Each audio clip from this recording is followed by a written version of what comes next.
ارمغان اور حنان دو دوست تھے۔ دونوں بہت امیر گھرانے سے تعلق رکھتے تھے اور ان دونوں کی بچپن کی دوستی تھی۔ لوگ ان کی گہری دوستی کی مثالیں دیا کرتے تھے۔ ایک دن ارمغان کو اس کے پاپا نے ایک بہت پیارا گھوڑا لا کر دیا۔ وہ کرسٹل سے بنا ہوا ایک گھوڑا تھا۔ ارمغان بہت خوش تھا اور فوراً اپنے دوست حنان کو دکھانے کے لیے اس کے گھر لے گیا۔ حنان نے ہی دروازہ کھولا۔ وہ اپنے دوست کو دیکھ کر بہت خوش ہوا۔ ارمغان نے حنان کو اپنا گھوڑا دکھایا اور کہا، یہ میرے پاپا لائے ہیں۔ حنان کو کرسٹل کا گھوڑا بہت اچھا لگا۔ اس نے سوچا میں بھی اپنے پاپا سے منگواؤں گا۔ ارمغان کے جانے کے بعد حنان نے اپنے پاپا سے ضد کرنا شروع کر دی کہ مجھے بھی کرسٹل کا ویسا ہی گھوڑا لا کر دیں جیسا ارمغان کے پاس موجود ہے۔ اس کے ابو نے کہا، اچھا بیٹا، میں کل آفس سے آتے ہوئے آپ کے لیے ویسا ہی کرسٹل کا گھوڑا لے آؤں گا۔ حنان یہ سن کر بہت خوش ہوا اور دوسرے دن کا انتظار کرنے لگا۔ دوسرے دن اس کے پاپا آفس سے آئے تو حنان نے اپنے پاپا سے پوچھا، پاپا میرا کرسٹل کا گھوڑا کہاں ہے؟ اس کے پاپا بولے، بیٹا میں نے تمام جگہوں پر بہت ڈھونڈا مگر مجھے ویسا ہی کرسٹل کا گھوڑا نہیں مل سکا۔ میں تمہارے لیے اس سے بھی اچھا یہ کالے رنگ کا گھوڑا لے آیا ہوں۔ حنان نے کہا، نہیں مجھے ویسا ہی چاہیے۔ حنان نے ضد میں آ کر پورے دن کھانا بھی نہیں کھایا اور رات بغیر کھانا کھائے سو گیا۔ اگلے دن جب وہ اسکول جانے کے لیے گھر سے روانہ ہو رہا تھا تو اس کے ذہن میں ایک آئیڈیا آیا، کیوں نہ میں ارمغان کا کرسٹل کا گھوڑا چرا لوں۔ اسکول سے واپسی پر کھانے سے فارغ ہو کر اس نے کچھ دیر آرام کیا اور شام کے وقت اپنی امی کی اجازت سے ارمغان کے گھر روانہ ہوا۔ ارمغان نے اپنے دوست کو اپنے ڈرائنگ روم میں بٹھایا اور خود اپنی امی سے شربت بنوانے کا کہہ کر باہر نکل گیا۔ حنان نے موقع غنیمت جانا اور ڈرائنگ روم میں سجا وہ کرسٹل کا گھوڑا جلدی سے اپنی جیکٹ کی جیب میں چھپا لیا۔ جب ارمغان ڈرائنگ روم میں شربت لے کر آیا تو حنان نے اس سے سر درد کا بہانہ کیا اور شربت پیے بغیر اپنے گھر کے لیے روانہ ہو گیا۔ دوسرے دن وہ اسکول گیا تو اس نے دیکھا ارمغان بہت اداس تھا۔ حنان نے اس سے اداسی کی وجہ پوچھی تو اس نے بتایا، گھر سے کرسٹل کا بنا ہوا گھوڑا گم ہو گیا ہے۔ حنان بولا، وہی تو اتنا پیارا گھوڑا تھا، کیسے گم ہو گیا؟ کہیں تمہارے ملازم فیضو نے تو وہ گھوڑا نہیں چرا لیا؟ فیضو کا اصل نام فیضان تھا۔ وہ ارمغان اور حنان کا ہم عمر تھا۔ اس کا رنگ سانولا تھا۔ وہ غریب گھرانے سے تعلق رکھتا تھا۔ اس کے والدین ارمغان کے گھر میں ملازم تھے۔ ارمغان کی امی ابو ان لوگوں کا بہت خیال رکھتے تھے اور ان لوگوں کے ساتھ اچھا برتاؤ کرتے تھے۔ ارمغان نے جب حنان سے یہ سنا تو اسے بہت غصہ آیا۔ وہ اپنی والدین کی ساری تربیت بھول کر سوچنے لگا کہ میرا گھوڑا فیضو نے چرایا ہے، وہ غریب ہے، اسے گھوڑا بہت اچھا لگا ہوگا، اس لیے اس نے یہ حرکت کی ہے۔ حنان نے ارمغان کے دل میں یہ شک کا بیج بو دیا تھا۔ حنان بہت خوش تھا کہ اس نے فیضو سے اپنا بدلہ لے لیا۔ ہوا یہ تھا کہ ایک دن جب حنان ارمغان کے گھر آیا تو اس کا سامنا فیضو سے ہو گیا۔ اس نے فیضو سے کہا، تمہارا رنگ کتنا کالا ہے؟ فیضو نے اس کی بات کا برا نہیں منایا اور بولا، میری رنگت اللہ نے بنائی ہے اور میں اس میں بہت خوش ہوں اور مجھے کسی کی تنقید کی پرواہ نہیں ہوتی۔ فیضو نے اس کی بات مسکرا کر ٹال دی۔ حنان کو بہت غصہ آیا اور اس نے آج ارمغان کو فیضو کے خلاف بھڑکا کر اپنا غصہ اتار لیا۔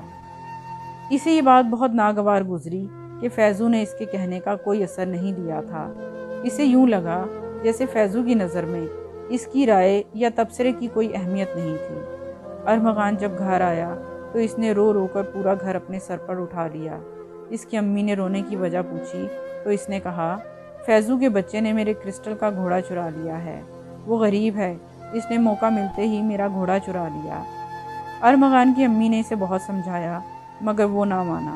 اس نے فیضو کو بھی بہت بے عزت کیا۔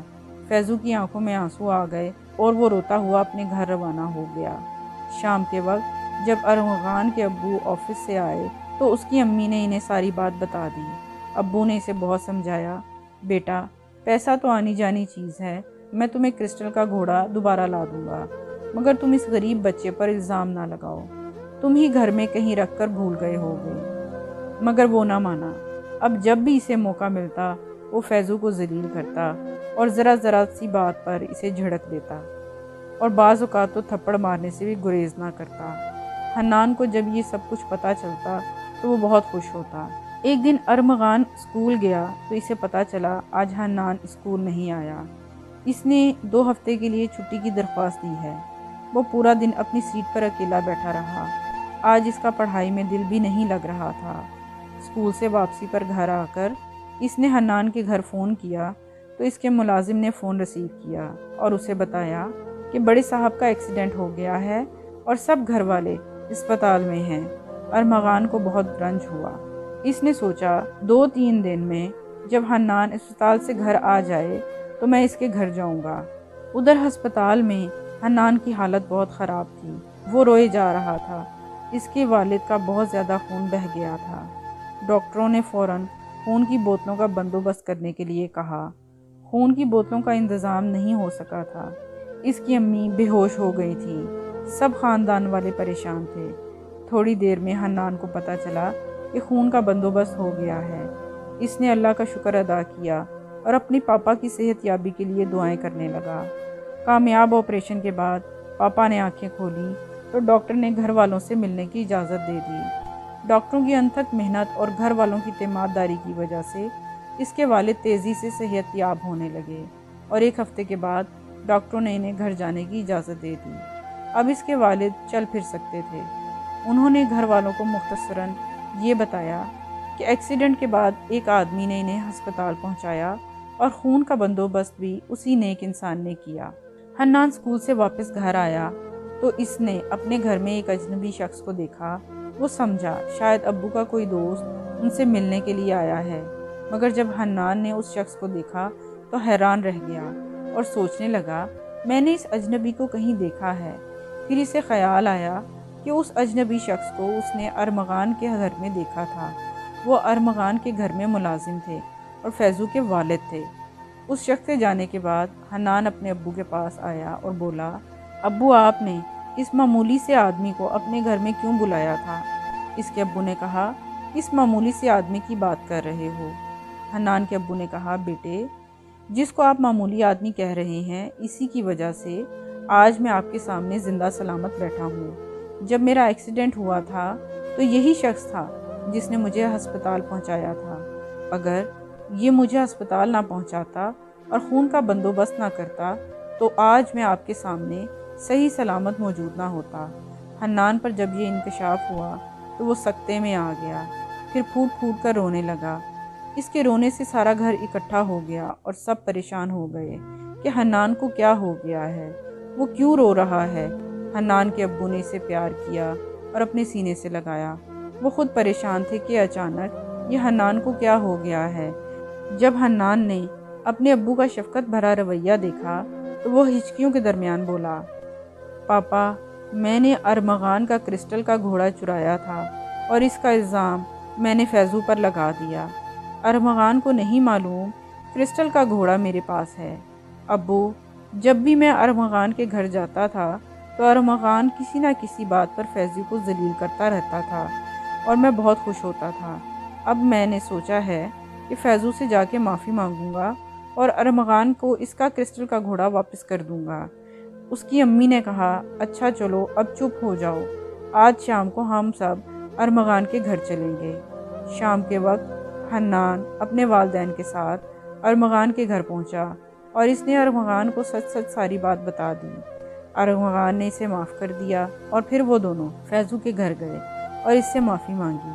فیضو نے ان دونوں کو معاف کر دیا۔ اب حنان اور ارمغان نے امیری اور غریبی میں فرق کرنا چھوڑ دیا۔ اب وہ 2 دوست نہیں تھے بلکہ ان کے ساتھ تیسرے دوست کا بھی اضافہ ہو چکا تھا اور وہ تھا فیضو۔ اگر آپ کو ہماری ویڈیو پسند آئے تو ویڈیو کو لائک کرنا، چینل کو سبسکرائب کرنا اور بیل آئیکن کو کلک کرنا نہ بھولیں اور اپنے دوستوں کے ساتھ اس ویڈیو کو ضرور شیئر کریں۔